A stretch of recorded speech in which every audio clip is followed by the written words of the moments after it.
My name is Manas Dasgupta. I'm the chairperson of the Young BCIC Expert Committee, one of the verticals that are engaged in working with the youth of Karnataka and beyond in terms of skilling and future education and employment, etc., etc. Now we run a lot of conferences, workshops, events, etc. For the youth, for the students. So we work a lot with colleges, my universities, and that's where our strength comes in. Now, we've got this masterclass today to be delivered by two distinguished speakers, Mukesh Jain, who is the CTO and VP Insights Data at Capgemini, and Vishwajit, who is the Chief Data Scientist of Tata Elxsi. Now, to begin with, or just before we begin hearing from Mukesh and Vishwajit, slight bit of context from me why we actually thought this this session was important is because if you look around in the industry and every part of our society, industry, academia as well, more and more functions are getting digitized. Our marketing efforts for companies are getting digitized. Manufacturing companies are proliferating in industrial IoT. Shop floors are getting heavily digitized. Retail is using more digital mechanism than ever. E-commerce platform, your websites, your social media efforts from your companies, etc. Even academia, in their own ways, use digitalization of most of their functions as a whole. Now, what is happening is that our data footprint is getting heavier and heavier. Right? I mean, everything that we do is leaving some bit of generating some bit of data, or rather, lots of data. Now, that given that being a fact. It gives us a huge amount of opportunities that how do we use this data now, because the efforts of digitalizations are going on in at various scales in different types of organization. Enterprises are cash-rich enterprises are probably doing it faster than smaller enterprises or not so cash-rich enterprises, but everybody is doing digitalization in their own ways. However, in a lot of cases across the industry, I mean, mostly across the industry, it is viewed that although we are generating this huge amount of data, we are not able to utilize this data in a way that is going to help our businesses. Let's say, for instance, the amount of data our marketing efforts are generating across all the platforms of marketing, are we really using that data, the digital data that is getting generated out of this marketing efforts, or for that matter, the industrial IoT installations that manufacturing shop floors are having, are we really using this data to make our manufacturing process efficient, or in case of marketing, are we using this data effectively to make our marketing efforts more efficient, or are we using some of the digital data getting generated to make our products better and better, more suitable for our customers? So that is the cue that we have taken, and we have organized this masterclass from Mukesh and Vishwajit. So Mukesh and Vishwajit, welcome to this session. We are eagerly waiting to hear from you. Now, the way we have structured this session is that we are going to hear from them for about 20-25 minutes each, and followed by some Q&A. So Mukesh is going to start and going to talk about what data are getting generated by companies. And Vishwajit is going to take over the part, which is, now that we know what data are getting generated, how do we use this data to make our life easier? Say, for instance, marketing effort or manufacturing, what kind of data that are being used to make the manufacturing process easier. So we will hear from them. Little bit of introduction. Mukesh Jain, as I mentioned, CTIO and VP Insights and Data at Capgemini. He is also a very avid technologist. Both Vishwajit and Mukesh are very avid technologists, very hands-on. Mukesh is a AI/ML data scientist, while Bishwajit is the chief data scientist at Tata LC. Mukesh also is involved in a lot of other activities. He's a motivational speaker, startup advisor, professional coach, and is an author as well. And we are happy to have both of them as part of the Young BCIC expert committee as well. They have another commonality, which is they have both done their masters from BITS Pilani. So welcome Mukesh and Bishwajit. And with that introduction, I will hand over to Mukesh to talk to us about what data are organizations generating. Over to you, Mukesh. Thank you, Manas. Good afternoon, all of you. Thanks, Manas, for the opportunity. I'll share my screen for a quick presentation and then I'll jump onto some details.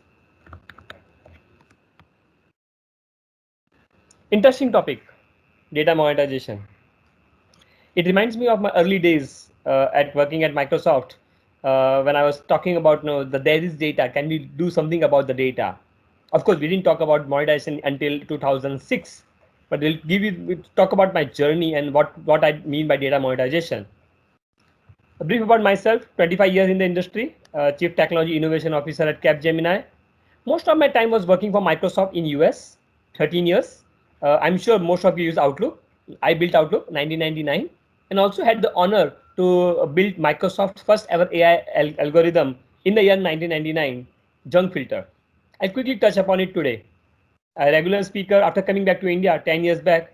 Been teaching at IIT, IIM, and associated with BCIC and other institutes which is promoting AI analytics data so that more people can be aware of this and then get more value from the data. Published 2 books and I'm coaching a couple of people professionally as well. Data. Why do we need data? Why are we talking about data so much? If you look at the whole journey, right from 1750, when we mechanics started, right, we are talking about 150 years to get to electric, and another half of that, 70 years to get to electronic, 35, half of 70, 35 to get to cyber systems.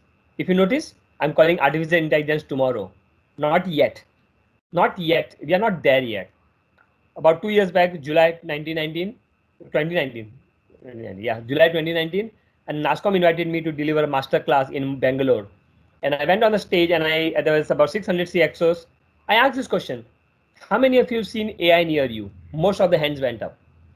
I asked, if you're only referring to Siri, Cortana, Alexa, or chatbot, you can lower your hands. Most of the hands went down. I don't think things have changed materially.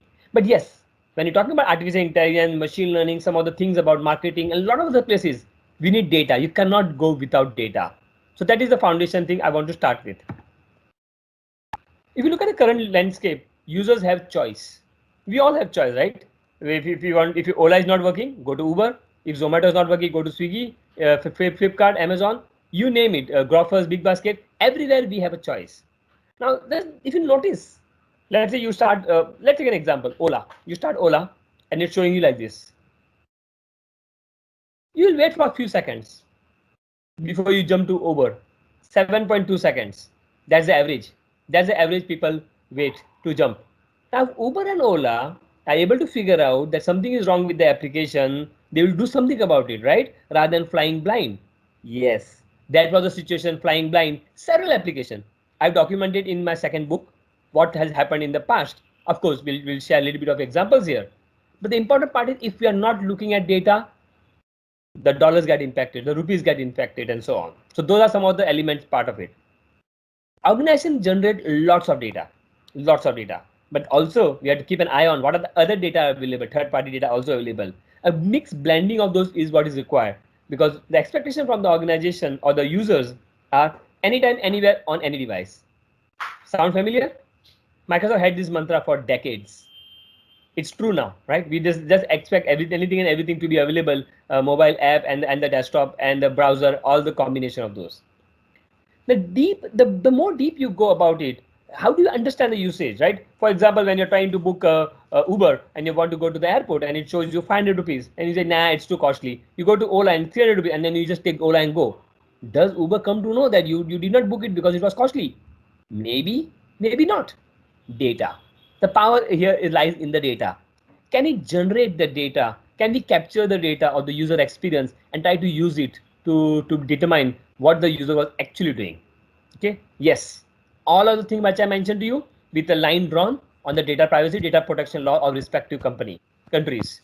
Okay, I was fortunate to associate with the Niti Aayog as well a few years back, 2 years back, where I promoted where I talked about how data protection law can be there in the standing committee. I gave my inputs as well.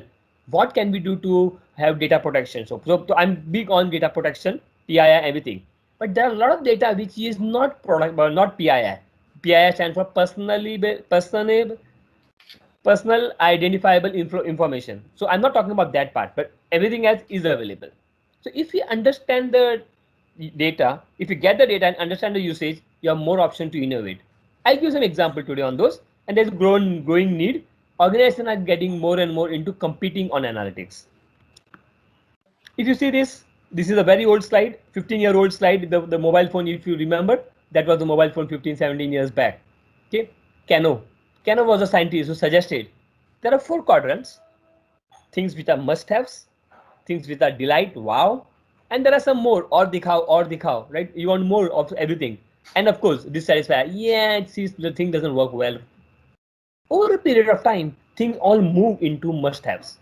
For example, 15, 17 years back, when you're saying, wow, you can do email on your phone, sounds weird, right? Yeah, that was a wow factor, by the way. Yeah, we can do MP3 on your phone.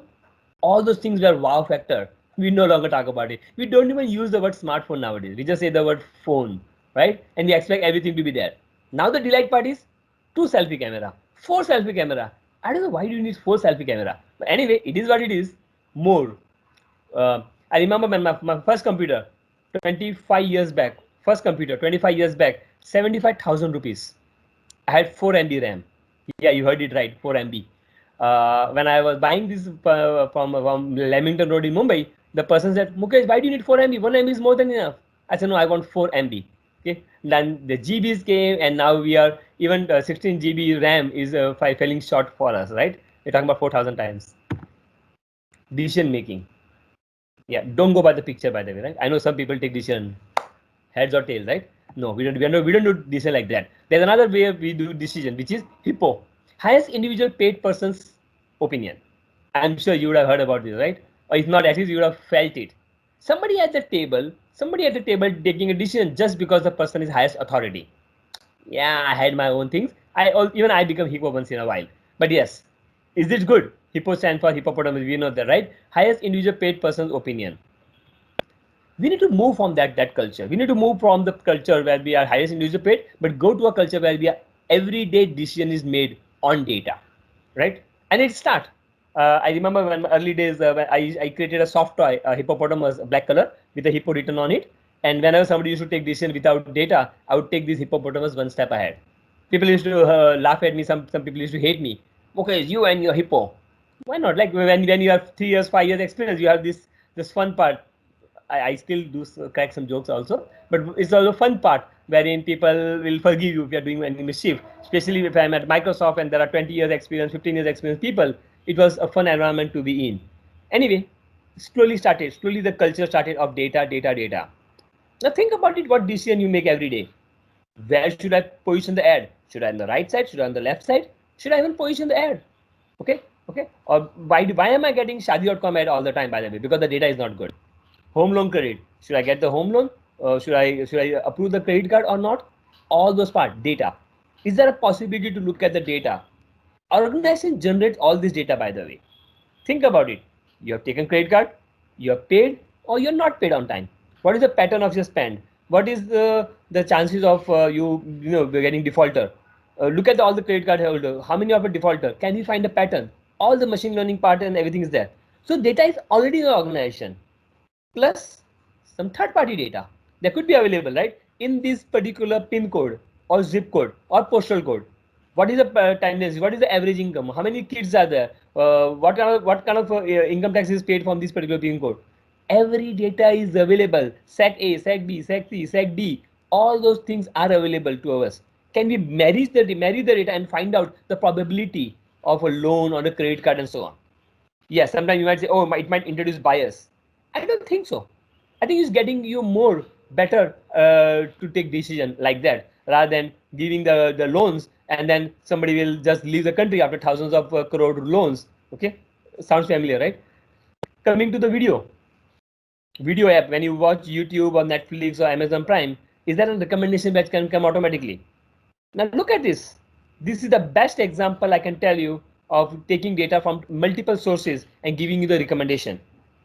A few months back, I was watching YouTube. I was getting a little nostalgic, wanted to watch some song from 25 years back. No, I'm not that old, by the way.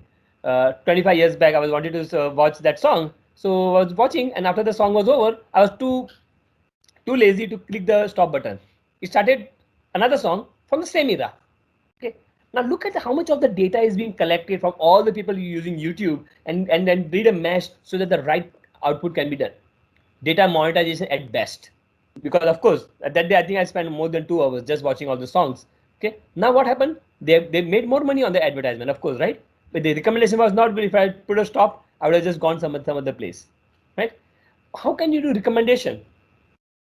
65 65% of the sale happening on Amazon Books. 65% of the sale on Amazon Books is because of recommendation engine in US. Wow, that's a long number, right? Out of 3 books sold, 1 book is based on the search and remaining 2 books based on recommendation.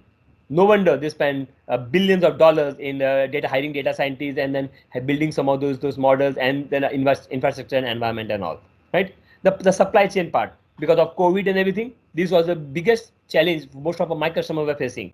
So I quickly created some solution in the about 20 days. As I told you, I'm a hands-on person, data scientist. So created a solution to check the requirements, check the from the government website, which roads are closed, where the quarantine things are there, minimum, all those things done, and supply chain solution given.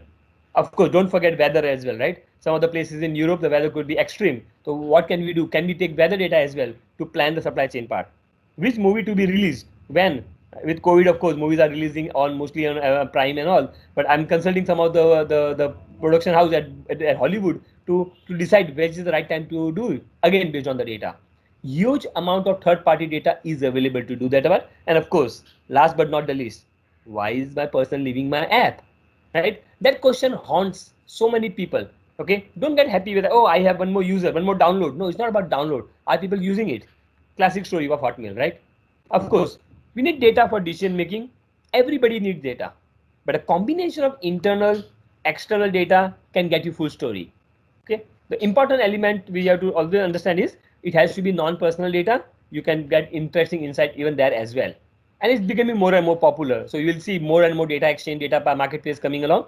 I'll give you the list also at the end. And of course, the more data you use, the better accuracy you get. Third-party data are the next big thing. When we talk about data, what is data? Data qualitative and quantitative measurement, which means every activity or inactivity generates data. Think about it. Today evening, since 3:33 p.m., you all are on this one. Your status on WhatsApp is last seen 3:33 p.m. inactive status, because that's your inactivity. That also is generating data. So it might be different from what most of the books mention, right? Most of the book says every activity generates data. I don't agree with that completely. I think every activity or inactivity generates data. The structured and the unstructured data, all those parts are available because ultimately it gives you the intent. Intent. Think about it. When you type 2020, what do you expect? 2020, right? Parley biscuit, right? I knew you were thinking about Parley biscuit, but also there is cricket 2020. There is iVision 2020, Abdul Kalam book 2020, and the COVID year 2020. Don't forget, there is a talk show in UK 2020 and a weight loss program in US 2020. If somebody is doing a search of 2020, how do you determine? It's not based on location. Americans can be in India or Indians can be in US. So you need to bring that element as well. Quick glance to this, the junk filter I told you about, right? The first AI algorithm I wrote. Bill Gates used to get 16,000 junk email per day. When I came up with this idea, I wanted to see how can I prevent this. Earlier, we were just using by the search. Look at the keyword. If those keyword match, it's a junk or not junk. I think that was wrong. So initially, I came up with the idea that can we look at the human behavior data? Think about it, human behavior data. So when I'm reading an email, are you going to read a junk email for more than 5 seconds? Are you going to delete an important email in less than 3 seconds? No, right? That was a human behavior data. Capturing those data, tagging the thing, then running the NLP at the back end, finding out those keywords, and then determining. Because you could be, if Amazon is junk for you, but not Flipkart, and vice versa. It's not about the email, it's about your behavior with that email. Okay, so those thinking, that also is data. So now if you start thinking, everything is a data, everything generates data. Yes, if you're concerned about privacy, don't accept when you say terms and condition. I accept everything. Don't download the apps if you say ask you to do access to the SMS and all. Don't do allow this if you're very much concerned about data. But for me, I'm ready to give data because I don't put any personal information anyway. I don't put personal information on my mobile phone. I don't put personal information on the Facebook. So I'm okay to have share my data. Draw the line the way you want it. Okay. This is another example. I'm not going to go through all the details. If you see, right, the ribbon in PowerPoint, if you see this whole ribbon, it was done based on the data. Looking at how people use the application, collective understanding, finding out should we do this kind of a menu, which was always the case, like a notepad, or should we do the ribbon? We've changed to ribbon, data driven user experience. Search is my favorite. 2006, when I was looking into search, curiously, I asked why this color is blue, and the answer was, Mukesh, do you have a better color? I said, no, I don't know. They gave me some reason and all. But when I suggested, can we do an experiment to see which shade of blue is better for showing the search results? We did that experiment. 10% people were getting the darker shade, the lighter shade, and so on. And then 10 different shades of blue. We ran an experiment for 2 weeks and we found out ninth darker shade gave us better results compared to our current color shade of blue was at the 5th level. Now I can imagine even that is data of human behavior with the search, better results, click through, result, advertisement, and all those parts, right? So it always has to be data. The more you have focus on the data, the better it is. Because data is there, it's up to you to capture those data. Okay, and of course, my favorite, the e-commerce part of it. The whole recommendation part we talked about, right? The Amazon part of it and all, the YouTube part of it and all. Depending on what you use, what you consume, and your location, your background and everything, even if you don't give any information, still there's some information is there. And by the way, the algorithm is so robust. By looking at one or two video we watch, we can narrow down to you with the segment of 10% users. We can say exactly what you are just by looking at the pattern of consumption. The flow, the way you flow through the app, the way you react to the marketing email you delete or read and so on, the whole end-to-end experience, there's a data generated everywhere. Okay, and of course the send error report also, you would have seen this button, right?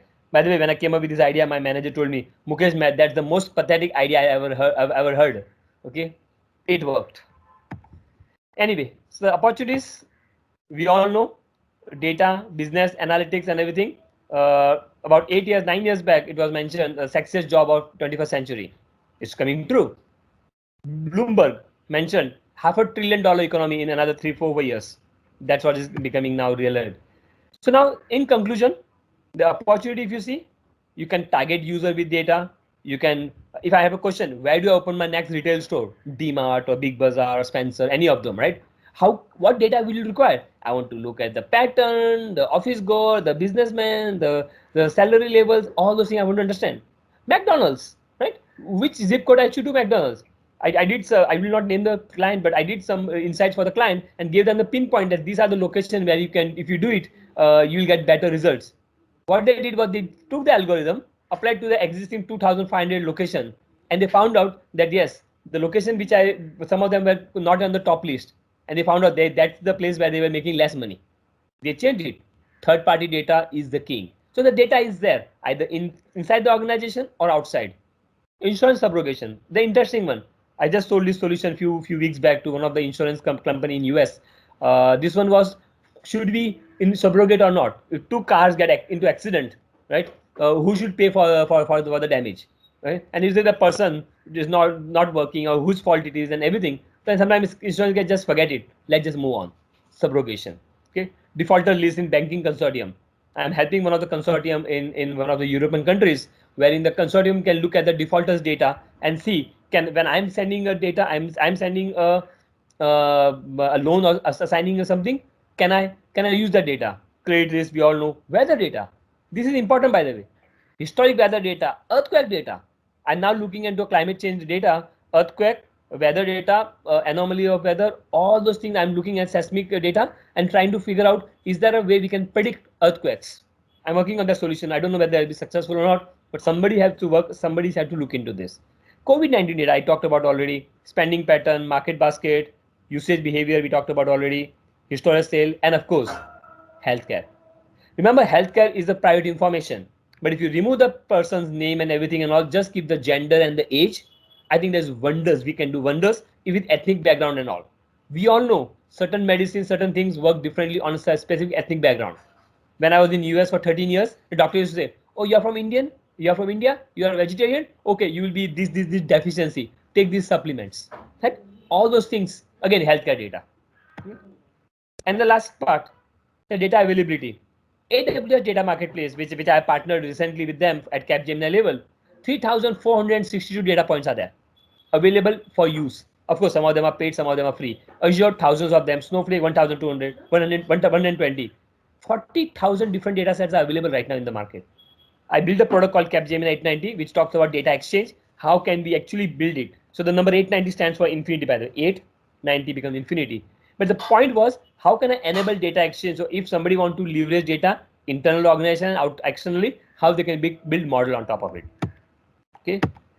So as we all know, future technology is artificial intelligence, Internet of Things, mobile, everything. All are using data. Okay. With that, I'm going to pause here and open up for any question you may have, and happy to take any of the question.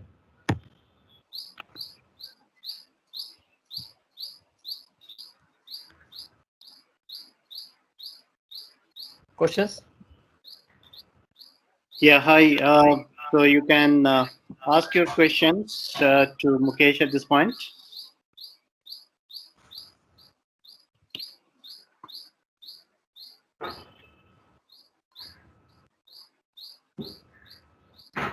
If you want, you can use the chat box also. Okay, so Mukesh, we've got one question: how to get OTT platforms data?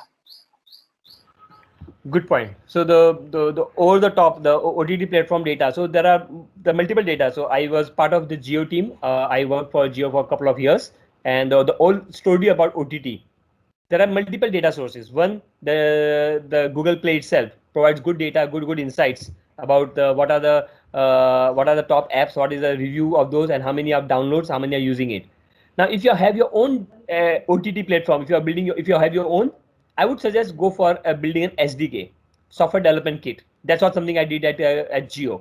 This particular small SDK can be in each of your applications in the OTT, and that could have the four APIs, four key APIs. One, where you're calling the API to send the data, because you want to capture the data, what page the user was, how much time, minutes they have spent, what was the behavior on those, or it could be anything around, what should be the next recommendation to be done. So it's a push API. You can get a recommendation part of it, or the third part will be essentially capturing the location and the error rate of everything is happening on the app. And fourth, but not the least, is there any concern that the time it take to load and everything? All those parts can be captured within the SDK. So those will be one set of data. Another set of data, there are third party available who will sell the data. As long as it is no PII, it's okay to go and buy. If it's a PII, if you are making you are doing an illegal activity by buying the PII data as well. So do this balancing act of it. Important part which I didn't cover in detail was experiment. The example I gave you for search, right? You have to experiment and see whether what is working, what is not working. So if you are targeting certain segment of user on OTT, try it out with some certain segment, try it out with some other segment, and see what works, what gives you better results, and then you will be able to do better on those. So those will be my suggestion to you.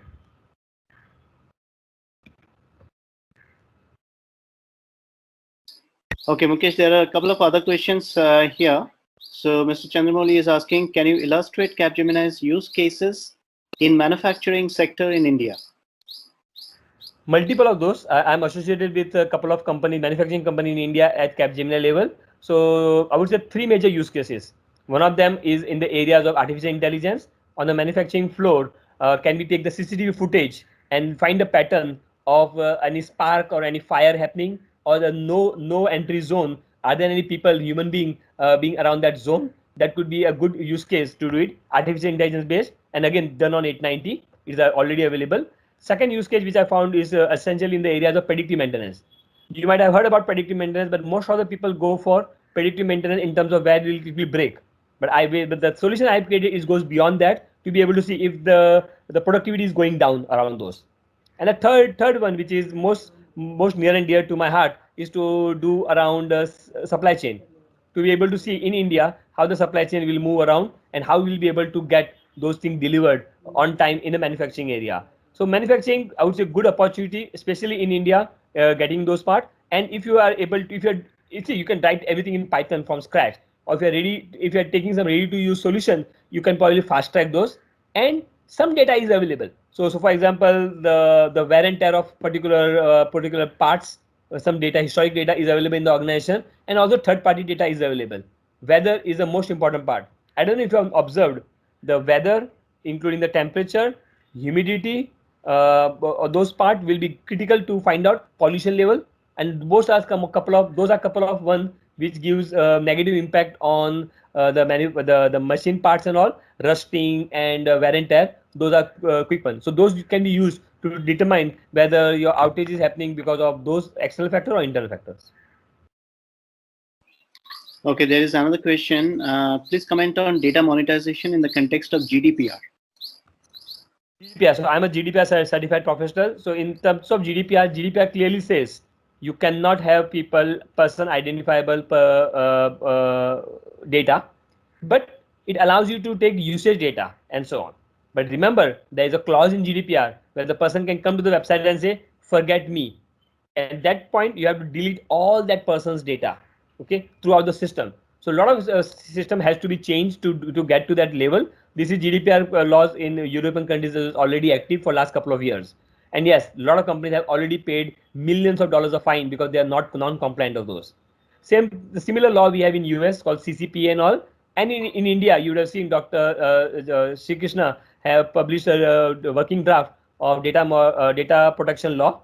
I was part of that. I gave my inputs as well. So hopefully once this law become active in India, we will have very similar law in India as well, so that no longer people will ask you or force you to give your phone number or give your location access or mobile phone photograph access. Those can be prevented for long run. Okay, there is another question which I think is outside of the purview of this session. Somebody is asking, Vijay M is asking how to get recovery of data when it is destroyed. So we will take it separately, maybe not part of this session. There is also from interest from Mr. Chandramoli to have a predictive maintenance webinar. So we will talk about that later separately. So if there is any other question for Mukesh, you can type in the chat box. What we'll do is we'll move on to Bishwajit now, and if there are any further questions for Mukesh, we will do a combined Q&A, short Q&A at the end of the session after Bishwajit also finishes. Sure. All right. Okay. So thank you, Mukesh. Please be there with us. We will go on to Bishwajit's part. And Bishwajit, over to you. Yeah, thanks, Manish, and very nice presentation from Mukesh, and it kind of livened the entire session, and the audience is really excited when hearing a lot of very strong and good inputs on data monetizations. Just allow me to present my. I have a very short slide just to carry forward where Mukesh, created the benchmark. So we'll probably talk about monetizing data and how the examples are in the industry. So just to briefly talk about, not sure, is the slide visible, Manas? Yes. Yeah. Okay. Great. Yeah. So so this is how the data used to be. This is an example how people are queuing data and sorting data in 1939. So the data monetization has been there. I mean, People understood, from the very old time that data has the secret of how to get the right information at the right time. So this is what was the scene in London Underground. So people used to throw the tickets and people will collect and they'll sort and things and they'll find which route is the maximum, more profitable or where the people are coming from and how they're exiting. So all the data existed and it was a lot of manual effort. And today we have tools and platforms and machines to do that, in billionth of a second. So the subject was there, only the means of doing things have really changed. And now, as we have integrated our society and with machines and powerful computes, so today, this is the scenario. So the US president 18 years ago, was having the same information like a person in Africa or a farmer in Africa has. So a farmer in Africa today has much more information or like the right information what an US president had 18 years back. So that's the thing. So that's the power that is the empowerment data has brought. So data has empowered the to the remotest part of the world where people can use that for their livelihood. So we are in a singularity moment. So that is the point we're talking. So singularity is basically a point where machine intelligence is going beyond what or rather has threatened or rather going beyond the human intellect. So it is around 2000. So we are 2020, 2021. So you can see that already some of the AIs or some of the machine learning models are built to outperform the machines as a human thing. For example, in the medicine, whereas it is detecting a tumor or detecting as a cancer or benign. So those kind of decisions are being taken by machines, and the human beings are actually just doing a final level check. But the amount of data they are able to process and give decision is mind-boggling. So that's called the point of singularity, where slowly but surely the machines are rising and machines are improving day by day, and all because of the data which we are providing. So there is also a data burst scenario. So just like an iceberg. So we have the organizations create a lot of data. And only a few of the data is being used and being processed. So if and somebody has tried to put it statistically, the 12% of the data is actually business critical, and 23% of the data, which is as of last year's, either the data is very trivial, redundant, and obsolete, and there is the rest, the 65%, which is dark data or hidden data. So that's the data which is like there is no way being collected, getting lost, and etc. As Mukesh was saying that there is even inactivities generate data. So I think some of this falls in those categories of dark data. So if you look at the data, it's there everywhere, and we are just seeing the tip of iceberg, and that itself is giving so much of information and the decisions, etc., which we are trying to use. But yes, there is a lot more to come when we are able to do it in a perfect way. So another way of looking data is operational data and experience data. So this is very important. So all the data the machines are generating or we are collecting, and every activity or inactivity is generating. So that's your operational data.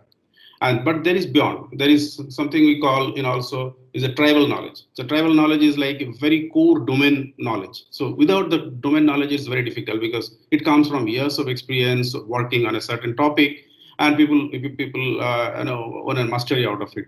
So this experience data is very hard to quantify or hard to collect. So that's where is I would say that little bit challenge today to complete the whole picture. So most of this operational data we are able to channel to the decision-making process through all these tools available and generate insights and generate, and make efficient tools out of it. And there is slowly but surely you are able to, use this experience data or X data also part of the process. And how we are just so this is how it looks.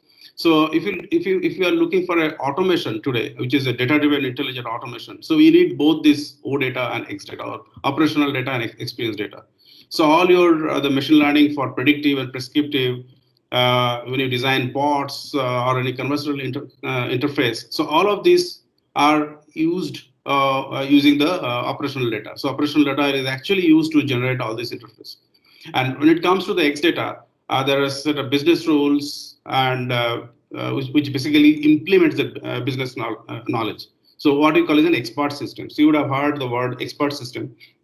So expert system is basically a further layer of informations or a set of rules and a set of like the processing engine which converts this the insights which come to a more meaningful and actionable performance, and that actually completes the whole automation cycle. So today we hear a word human in loop. So all the automations we are doing is greatly enabled by AI, of course, because there are a lot of object detections, identifications, conversational interface are able to automate, read the documents. We are able to process the entire flow. For example, in a medical system, we can read the prescriptions, we can order the medicine, we can complete the whole transactions in a beautiful way. But there are still a set of areas where the human in loop is in place. That means you need a certain number of people, a certain number of human actions to complete the operation cycle. So that's the part which we are still waiting. But however, when it comes to the intelligent automation, so we need these set of tools. So which is all these both this type of data. So you have RPAs, we have BPAs, and of course we have NLP and computer vision kind of computes and tools. So these are actually needed, or these are actually part of your process, which is needed to complete the intelligent automation system. So when it comes to data-driven approach, so or rather there is a screenshot I gathered when there was a Microsoft presentation, and what they talked is if you want to make a AI-driven application, so you need these four critical things, or the four very important things. So it should have a voice or chat bot. It should have a recommendation engine. It should have a predictive analytics, and of course some amount of content creation technologies. So the chatbot is important because people are more towards typing it out or talking instead of a human-based interaction. So which is usually moving away. And recommendation is very important. So people want like whenever I'm engaged in an interface or engaged in a set of application. So we expect it to actually predict my next move and give the set of informations which I'm looking for. So that's what is, and only then you get a sense of AI. So the more it is predictably accurate, or you are getting the right recommendations, you feel you are being served. You feel you are being, you are getting the right context when the transaction is happening. So that's why these four very important things when it comes to AI, and of course, all these are enabled by data and set of processes. Now let's do a status check of digital mastery. So this is one book I read about a couple of years back. So there are four quadrants here. So if you look at leadership capability is one axis, and other axis is digital capability.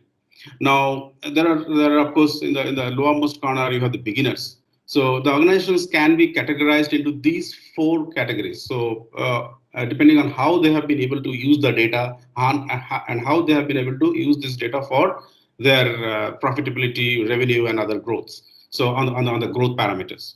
So beginners, of course, they're very skeptical, not sure that all this will work, and they're doing some occasional experiments, but there is no company-wide culture for any digital journey. And fashionist is a little better.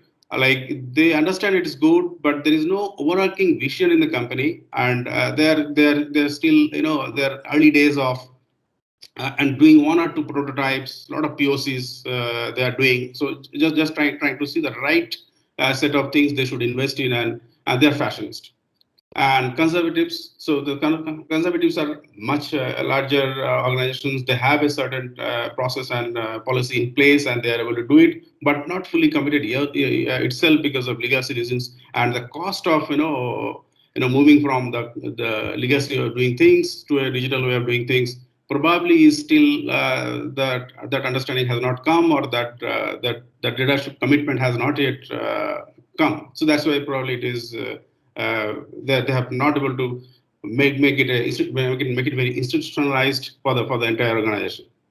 And finally the digital masters. So they are actually the exceptional, they have achieved, they have a lot of perfect, they have got some amount of performance, and they have seen the benefits of these data driven organizations and data driven culture, the AI driven initiatives. So that has been doing well. So if you look at the map of the industry, so typically, so I mean, manufacturing, pharmaceuticals, and consumer packaged goods. So they are kind of in the beginners category. So they are in that. And fashionista, hospitality sector, telecom, of course, they, I mean, hospitality industry and travel industry. They have to adopt to this, data-based or data-driven journey. So and they are in the they have been doing a lot of their POCs and prototypes. And who are the digital masters? So all the high tech areas, the retail, banking. So they are the pioneers. So they have been sitting with the volumes of and volumes of data for long, and they have been able to achieve a set of state of the art solutions. And most of the learnings, use cases, case studies of success, if you see, all are coming from those, and they are early adopters, and they have already achieved a set of maturity level, and then moving forward. Whereas the insurance utilities, they are also having these, but of course they're in the conservative sector. So that's the kind of a landscape of what it looks like. So this is probably is changing as we are moving towards 2021 plus, but generally that's the scenario across the industry.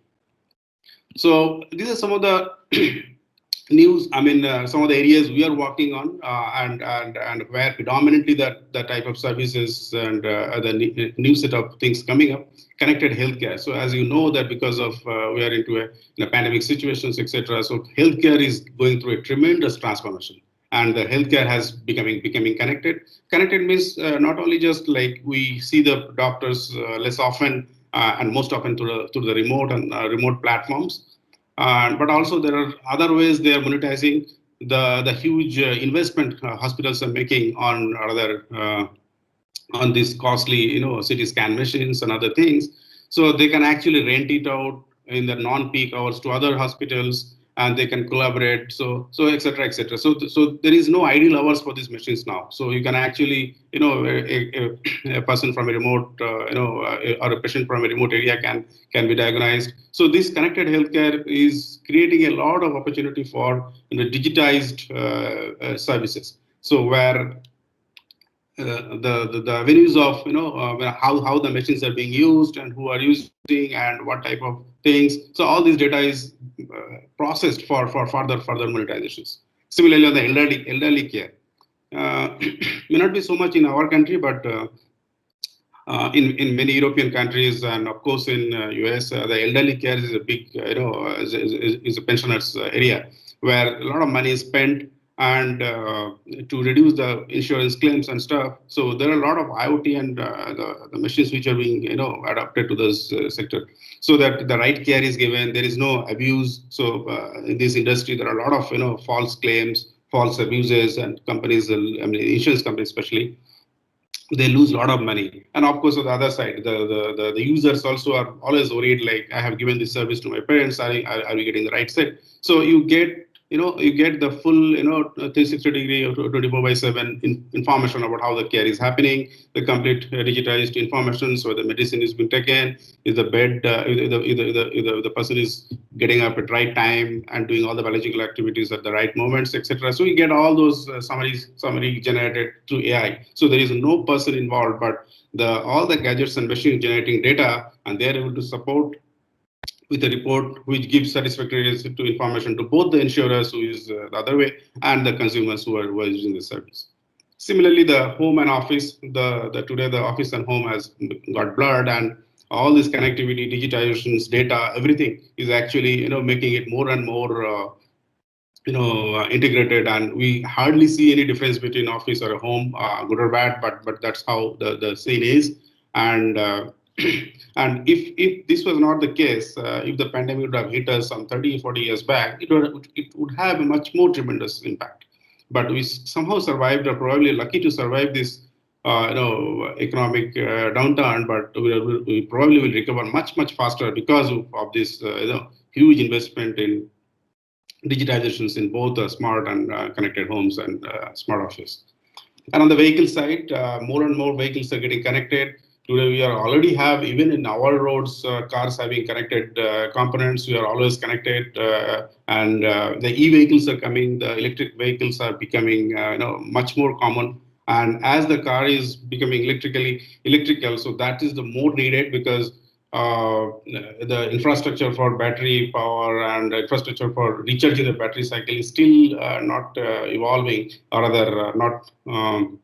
Not fully up to the mark. So you need connected services and other information, so that you get the assurance that when you drive a car, how long it will go and where you should get the next thing. So otherwise, you cannot be left in the middle and then out of nowhere and get all your other services affected. So that's where the connected vehicles are a part of a very economic ecosystem, which is driving a whole lot of innovations and other things.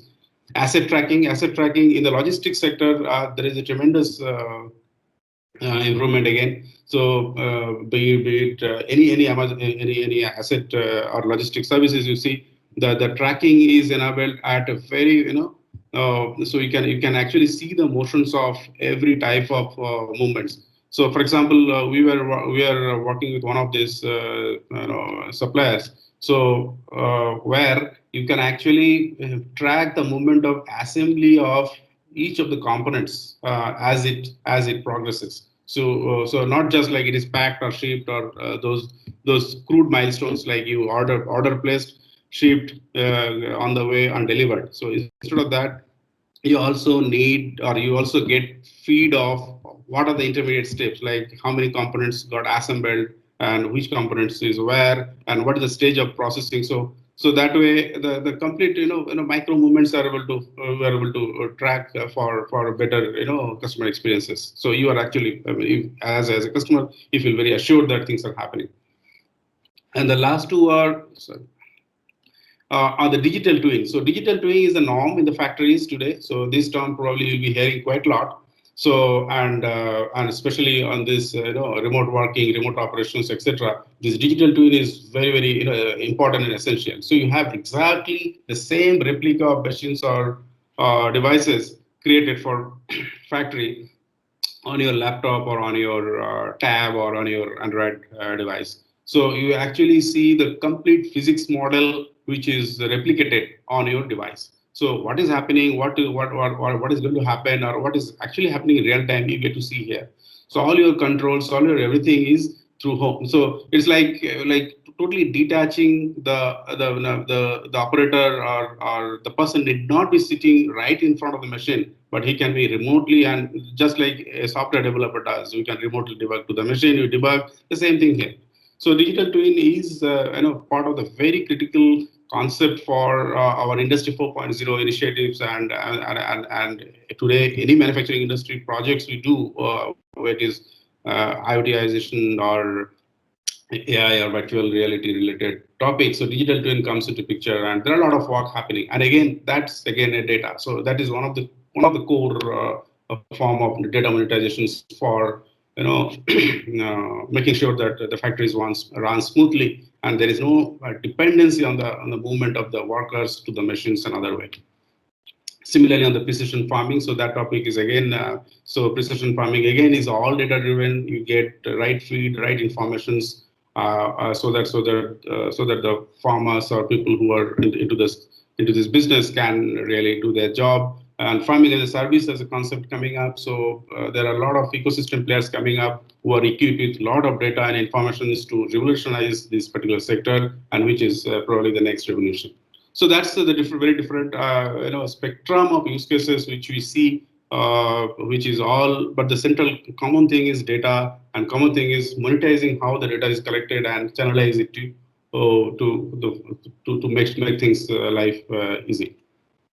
Now, closer home, you see that this is a typical screen of today any smart home, smart TV. So like we work on these areas very actively and very deeply. So today, so earlier, like any problem used to happen, you have to call somebody, they will figure out, and by the he or she who picks up the phone has absolutely no clue who is calling. Even if you call 10 times, you have to start from the same process. But today all these have changed. So the moment you actually raise a ticket and your system is already somebody looking at it, and what application has crashed or what is not working, how is it, so which location you are from, etc. So every information is available. So 360-degree view is available, and your application will be remotely debugged. It will be solved, and then in fact, sometimes you won't even know. There are certain predictive machine learning we have done. We can actually tell that this set of devices or this set of upgrades need to be given for those machines. Without that, this will have a problem, because we track all the application crashes. We track all the data which are like how much time. Say, for example, you on your smart TV, you play the Prime Video button, and it takes 20 seconds, 30 seconds for the Prime Video screen to come up. So that data is collected, stored, and analyzed. So, for example, if you see that this particular brand TV and this particular OS has a very tendency of having a very high time, high latency, like the button press to the screen come, or the movie starts, the movie forward, or any activity you do, forward, replay, etc. So that has a huge lag or thing. So all this data gets registered, gets analyzed. It comes as an anomaly chart in our dashboard, and we figure out what's the issue, and a patch or a fix is given. So many times you won't even know. So maybe you live with that issue a few days, but even if you realize it's an issue, you probably think it's a feature or it is how it is. But you probably will be resolved. These issues will get resolved as things, so all it has to do is the machine learning has to flag it as an anomaly, and then there will be an operations team which will take over and fix. So that's how the remote assistance things are working today. There is no more like you call and it's like. I was hearing a beautiful talk where people go to customer service when things break. That was the case earlier, but today it is all about care. Like you care the customer, you give the service even before actually customer even has realized it. So all these are the transformations we're talking about. And some more of the data-driven transformations. So all these are collecting data, IPs, phones, cameras, software applications, servers, and sensors, speech, text. So these are all data. So you have data lake, and there is a middle layer which converts this data into a set of machine learnable formats, and then do all sort of stuff: incident analytics, anomaly detection, status monitoring, self-heal. I've talked about smart testing issues, phantom issues. So these are some of these telecom side we are doing. So no, we so far talked about the data. This is about the video. So for example, on the video side, so there are a lot of work happening on the audience measurement. So for example, earlier when people come to theater for a premiere show and so people come to theater, we ask a questionnaire: how did you like the movie? Which part of the movie was very good? And did you really was the ending well? So and so. So all this is replaced with a set of machine learning tools. Like you actually camera analyzes the picture of the audience, and then they see how do a retina scan, I mean the eye scan, and see which direction they are looking at, which part of the screen they are looking, and how are the reactions, the facial expressions, etc. So all that will be logged, and a graph and chart will be generated, and finally a score will be given for each user. So this everything is happening zero touch. There is no intrusion into the users, the viewers' privacy or so. So everything is monitored. So and you get a audience measurement report. On the surgery side, so there are some revolutionary things happening. Like today, some surgery happens, and surgeries and things like that are very complex. It goes for hours, and there is no way to quantify till the patient survives or goes through a recovery cycle and so. But today we are generating AIs to quantify how good the surgery is. So it actually analyzes past 30 or 40 or probably 100 videos. And then what's the average mean time to do this process, that process, what type of instruments were used, how much of energy was given. Energy means when you're cutting a tissue, how much of Joule energy was passed, or how much of X-ray was boot or so and so forth. So actually analyze all these different parameters and come out and tell, yeah, this surgery was good, this was bit outside the bit an outlier, and hence the recovery time will be further and further and so and so. So you can actually predict what will be the person's recovery time and what kind of rehabilitation will be required, everything, and comparing with the data and things. So you also get personally very satisfied, like because there is a very emotion zero emotion attached analytics happening, which is totally by machine and able to give a very quantitative figure, which was probably missing earlier. And coming to the retailing, so this area we already talked about. So analyzing the footfall, customer attention, assistance, and how the people are. So we have Tata in Tata Group. We have some of our retails are very popular and very well enabled with these cameras. So it actually sees where people are spending more time and how to increase the sales and what type of people are looking at what type of things. So do all sort of correlations and do how these sales can be increased, and so and also not just sales increase where the people are not getting attention. So many times what happens, people come to a later and go, and probably the person did not get much attention, whereas a shop supervisor was busy chatting in somewhere else in the corner.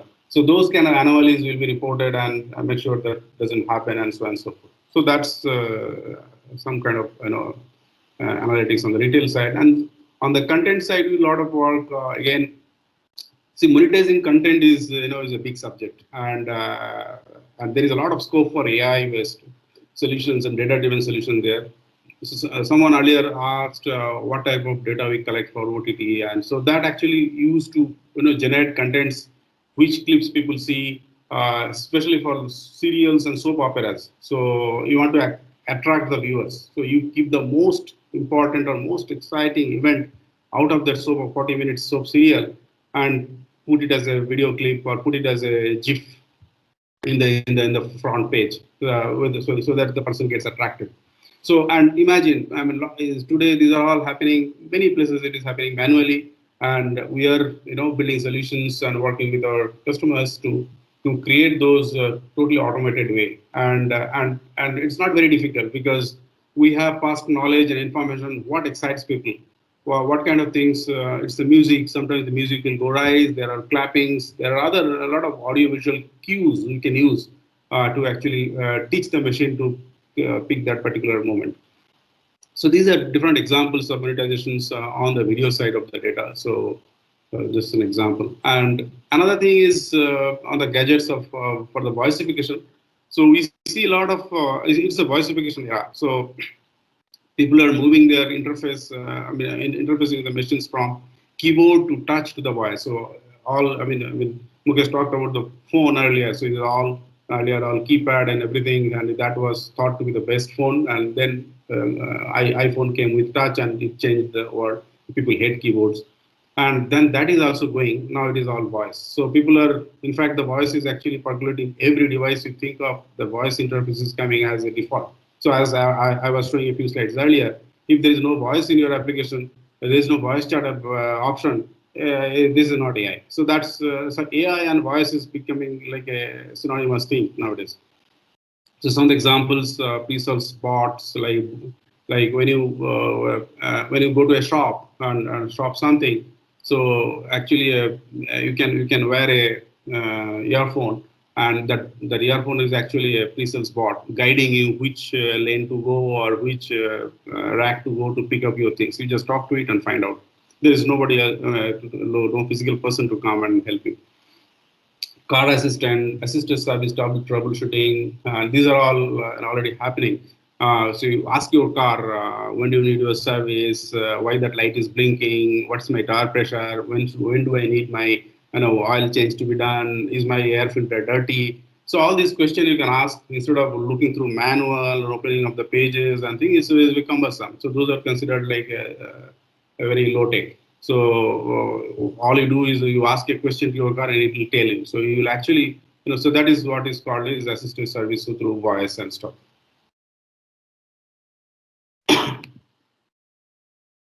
So I think, yeah, so quickly. So this is how the data-driven transformation journey looks like. So there are three fundamental activities. So of course, one is the data set collections. Ingress, Mukesh talked quite a lot about the Ingress side or the data aggregation side. So the important thing is to make sure that you collect the data, maintain the integrity and quality, because many times what happens when you collect this data and try to aggregate, you see a lot of missing pieces. There are a lot of nulls or things, not that data is not time synchronized, and so you get all sort of problems. So that maintaining the data integrity and quality is one of the big process. And today in any of these data projects, you see 65% time is spent in just correcting the data. So even today that's the case, and probably it will be there for some time like this. And once you have solved that part of the puzzle, you move to the machine learning side. So that's again, so today, from handcrafted machine learning to institutionalized automated way of machine learning, or the concept called MLOps. So MLOps is data tells data what to do. So you automate the entire process of MLOps. So a few days back, Andrew Ng gave a nice talk. So he talked about we are moving from code-driven ML to data-driven ML. So that's again how the importance of data is. So data-driven ML is like you don't fix your code. Code is do once, so your data changes. So you actually fix your data to make sure your MLOps works or the models work. And third, of course, is deployment and all that. So you have multiple options, on-prem, cloud, hybrid. So this is where things become more complex. So when you are taking a data-driven strategy, the thing is how do you deploy it, or what decisions will take, which type of cloud you should be going for. It should be full on-premise, it should be fully cloud, or it should be hybrid. So there is no hard, there is no right or wrong answer here. It all depends on use case, your business decisions, your data privacy, your all those factors come into picture. There are a lot of solutions in the market. There are big threes, which is that Amazon, Google, Microsoft.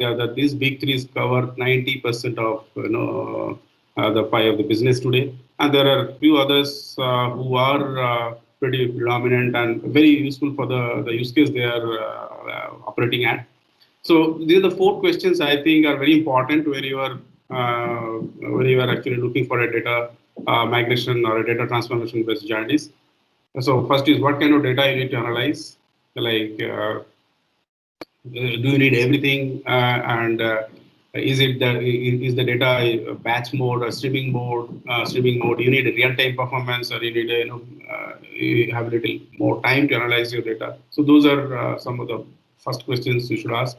And where those data is, like, are all data in your control? Because many of these cases you will see that we have to depend on data from outside. Your organizations may create data, be it any sector. You will probably have a control of 50% or 60% of your data, but 30-40% data will come from outside. So how much control you have? How can you make sure this data mingles well with your information, and then all these legality issues, etc. We talked about PII, etc. So how do you make sure that you don't break into any of those things and still manage your collections? And third important question we briefly touched is cloud, on-prem, or hybrid. So I think the hybrid, we see large organizations like we work, they all have hybrid solutions, because the most critical part of the data, they will never be on the cloud, and that would be with them. So you have to live with this hybrid or other. You have to have a hybrid strategy in place when it comes to data-driven solution. And of course, the integration strategy and governance. So the last point is actually very important. Like, when you combine all this data, create a data lake and everything, so it's like creating one point of failure. I mean, if everybody has, if the data governance policy is not rightly put, so everybody will have access, everybody will have, you keep hearing this data is getting leaked, there's millions of users' data has been leaked, etc. So all this issue happens, and that actually puts off a lot of leadership people to not to get into all this. So getting the right strategy, getting the right governance are very, very important, and has to be very well thought of when you are going for this journey. So these are some of the concluding thoughts, and probably time for me to hand over to Manas for for the next sessions, or rather for the question and answers if you have any. So thanks everyone. Hey, thank you, Vishwajit. very diverse set of examples and use cases. So that was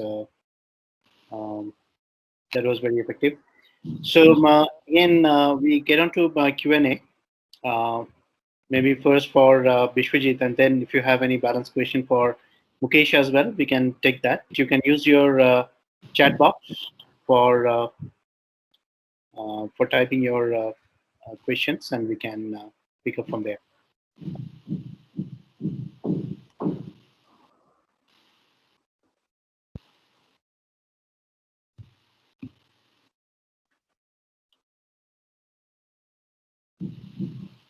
All right, there is one question that has come in.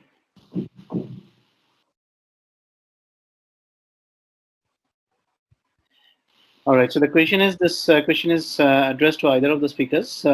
When only 12% of the data is business critical, how do we know upfront if this data set has enough granularity for future needs? Yeah, so that's the statistics. I think the organization has to decide what is business critical for them and what is. So I was saying, like, you have to aggregate data from various sources and various places.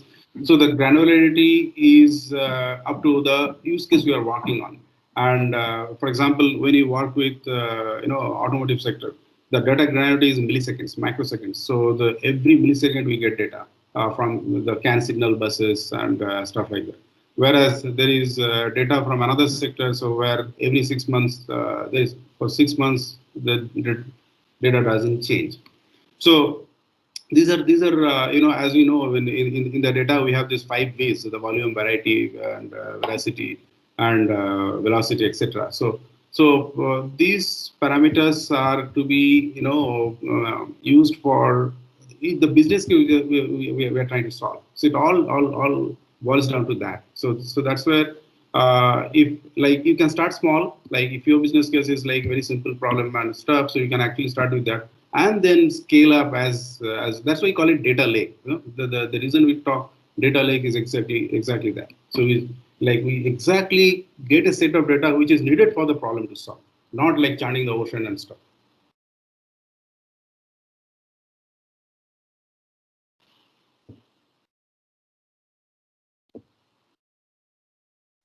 Manas, you're on mute. That's my favorite dialogue for the last 1 year.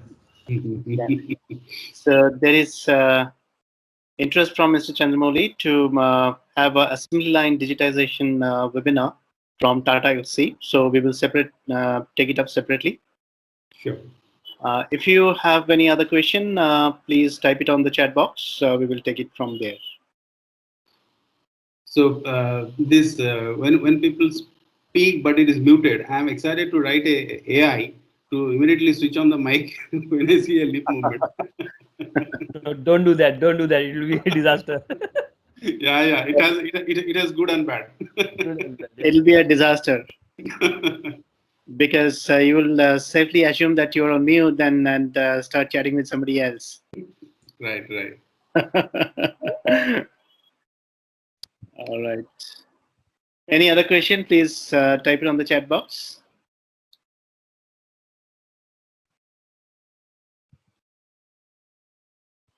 The interesting part to know here is, just while somebody's writing question, the data is there. A lot of time, we try and think about, okay, what data is available? What can I do with the data? I think it should be the other way around, right? The more ideas you have, the more opportunity you get. This is how if I want to achieve, and then work backward and see what data is there. I was just doing some small HR analytics project at Capgemini, and then somebody said, "Okay, what data do you want?" I'm like, be careful what you ask for. Okay, so then I created a list, 64 data points I asked for. There's no, it's not possible. We only have 4 data points. Let's start with four data points. But yes, the vision should be that what all is required to get there. Yes, some of the data will be critical, some of them may not be critical, but at least somebody should know what is the required, and then slowly we can get building those data points. Absolutely. So while that is true, I mean, it's a typical dilemma as to, or typical awareness question, whether I know what is needed for my data, I have a vision about around my data, the usage of my data, and whether the technology I have gotten ahead of technology, understanding what options are available for me, or technology has gotten ahead of me with leaving me unaware as to what is possible to do with mining data. So this is a catch-22, and this is where this kind of sessions are important. And for people like you and Vishwajit to come in and tell us as to what possibilities are there for businesses to kind of tap on. So there is another question that has come in. So either of you can pick it up. How mobility and green energy startup can have options to use data sets? So I can take that quickly. So as I mentioned, right, I was just I've started researching into climate change for last 1.5 months. In 3 days, I was able to get 108 different data sources, different data points.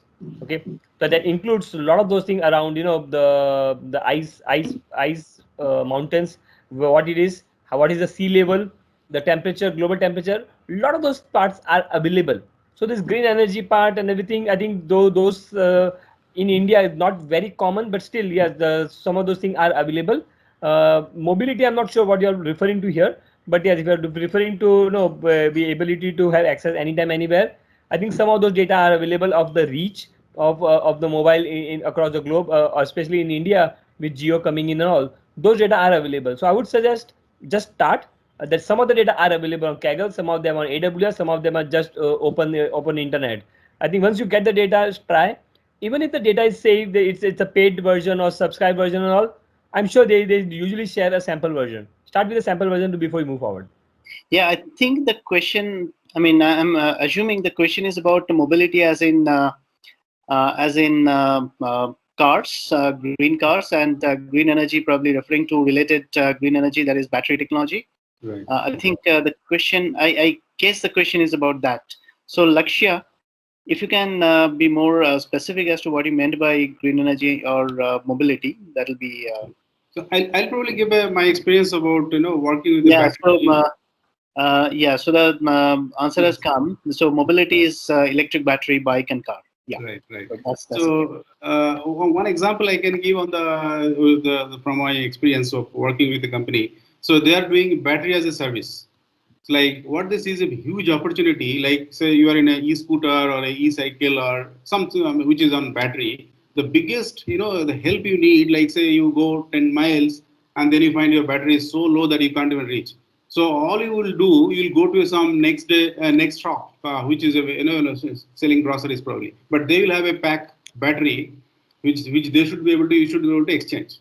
So that means you should be creating your supply network in such a way that all these places where they should have a store a set of batteries kept, and then you should be able to quickly exchange and thing, and it should be easily affordable and thing, and the affordable in the sense your small shopkeeper should be able to afford to keep the inventory of say 10 to 15 batteries and then and maintain it and keep it and exchange. So that should be the way. So that needs data, like who are the people who can store, how the battery will be stored, and how the supply chain management will be done. We did an elaborate study and work how the entire ecosystem will work. So that this battery can be the last mile supply of the battery to the person who is in need, even in the dead of the hour or on the very rainy day or something. So this is so it is not that when you are doing a mobility service you need data only about the car or only about the things. You also need the data coming from the shops and localities and stuff like that. So there is no end. So the whole thing is like you cannot restrict yourself. I need only this data, but you probably need to go beyond your your usual way of search and bring those also in your premises to make sure that you can actually build that services you're trying to give. So that's why I was trying to say that is your use case which drives what data you want and how will you pull it and how will you put it in your system. Right. Okay. Any other question? You can type on your chat. To add here, one of the research I did in 2006.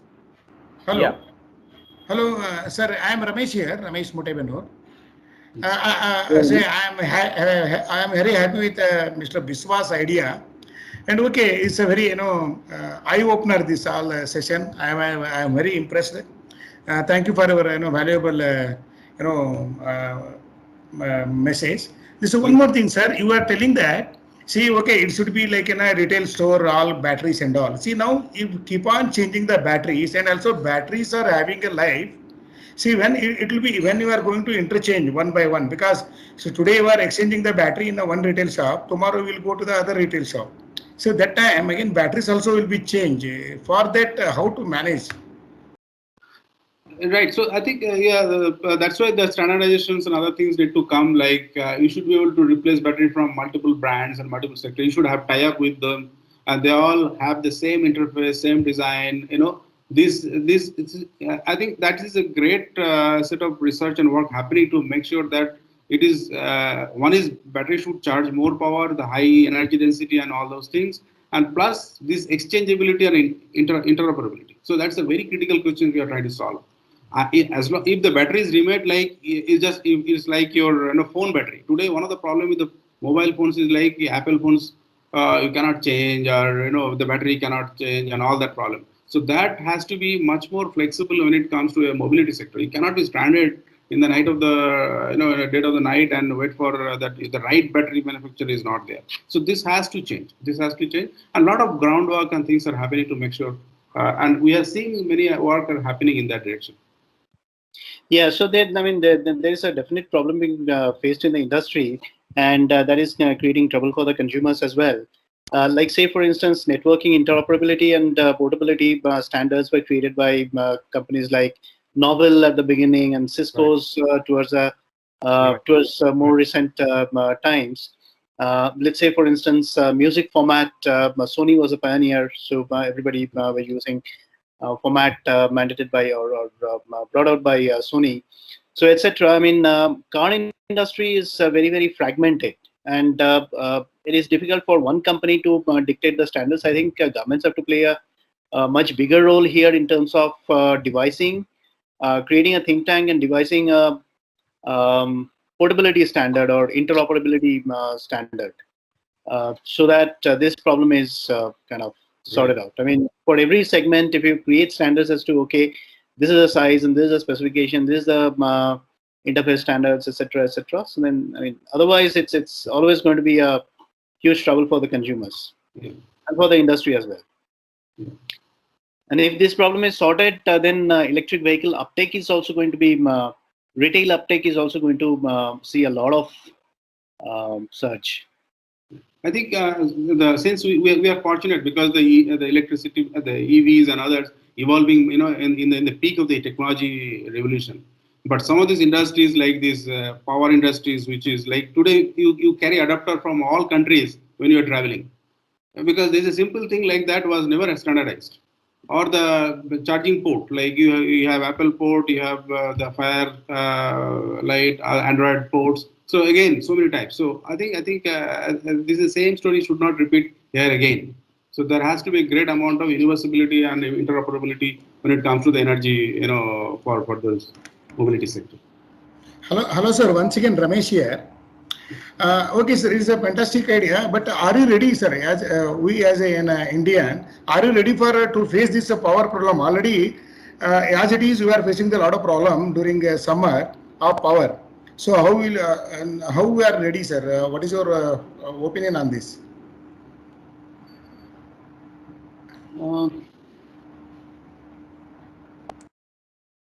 Mr. Ramesh, can you be a little more specific as to what this question is? Sir.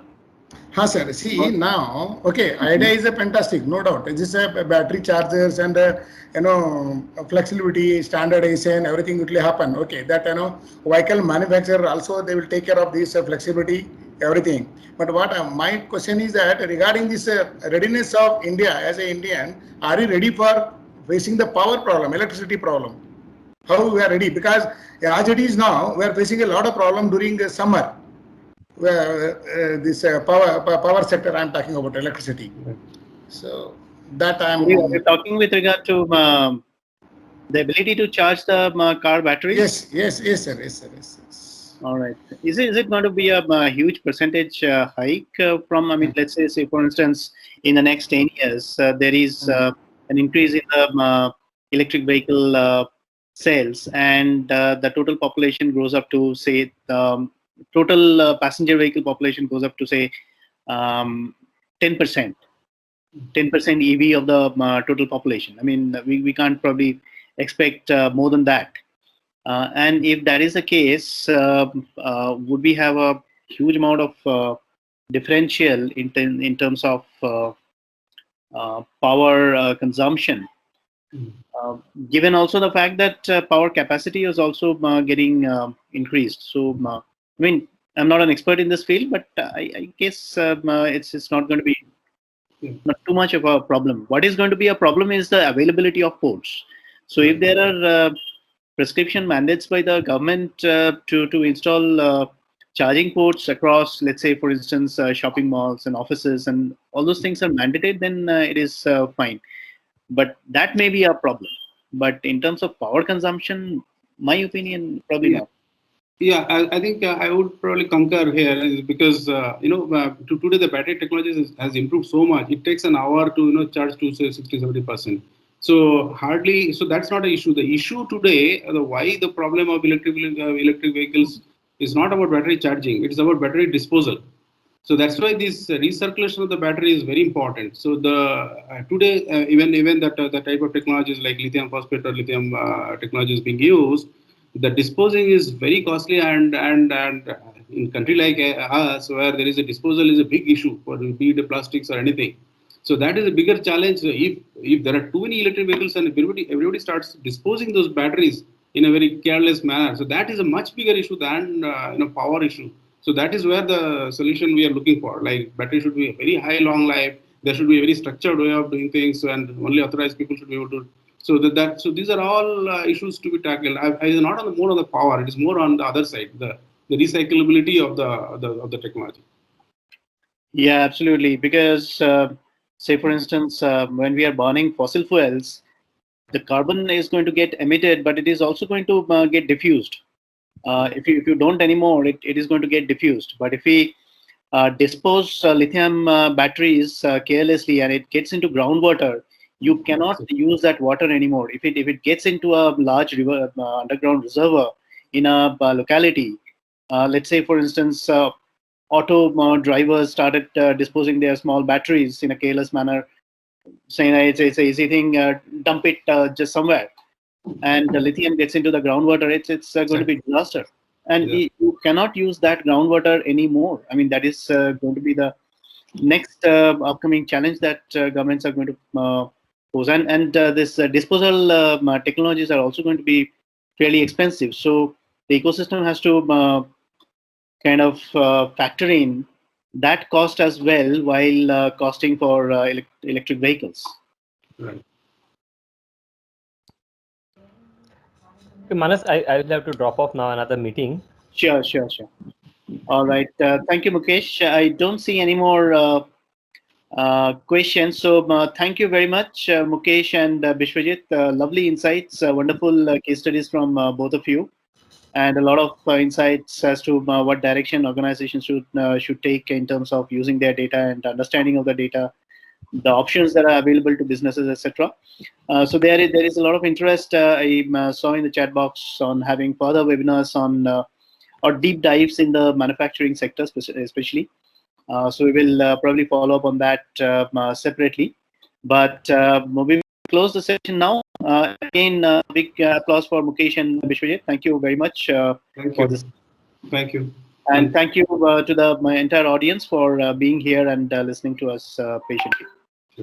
And thanks Manas, and thanks Mukesh for joining, and Manas for the opportunity for this. Thank you. Thanks, Manas, for the opportunity. Thank you, everybody. Thanks, Bishwajit. Nice talking. Bye. Nice talking to you.